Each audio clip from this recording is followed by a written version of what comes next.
1 जनवरी से बहुत से बदलाव होने वाले हैं। यदि आप नहीं जानते हैं तो जान लीजिए, क्योंकि भारत सरकार के द्वारा 1 जनवरी से यह तय कर दिया गया है कि आपका जो पैन कार्ड है वह आपके आधार कार्ड से लिंक होना चाहिए। नहीं तो आपको ना तो कोई लोन मिलेगा, ना एफडी होगी, ना आरडी होगी, और जितने भी जरूरी दस्तावेज है वह नहीं होंगे। कोई जमीन की खरीद फरोख्त भी नहीं हो पाएगी।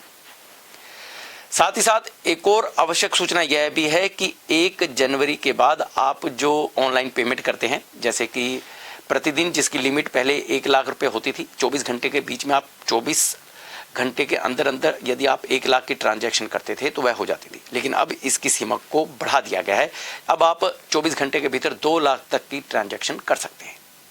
साथ ही 1 जनवरी से आपकी यदि 5,000 या इससे ऊपर की कोई भी ट्रांजैक्शन है तो उस पर नजर रखी जाएगी, और 1 साल के भीतर यदि आपकी 5,000 से ऊपर की जो ट्रांजैक्शन है वह 10 लाख तक हो सकती है तो उसके बारे में आपसे सवाल जवाब भी किए जा सकते हैं।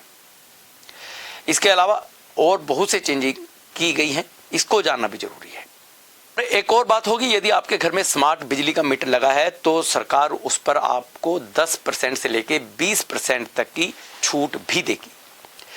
इसके साथ ही यदि आप सब्सिडी वाला गैस सिलेंडर लेते हैं तो उसके लिए आपको अपने बैंक में जाकर के रजिस्टर करवाना पड़ेगा, नहीं तो आपकी सब्सिडी बंद हो जाएगी। एक अहम बात यह भी है कि जो बदलाव आने जा रहा है वह बदलाव यह भी है कि आपको 1 साल के भीतर अपने बैंक में जाकर KYC करवानी होगी, यानी कि no your customer KYC।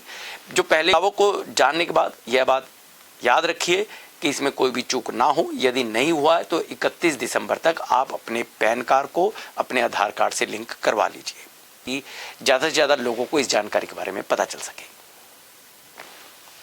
Radhe Radhe.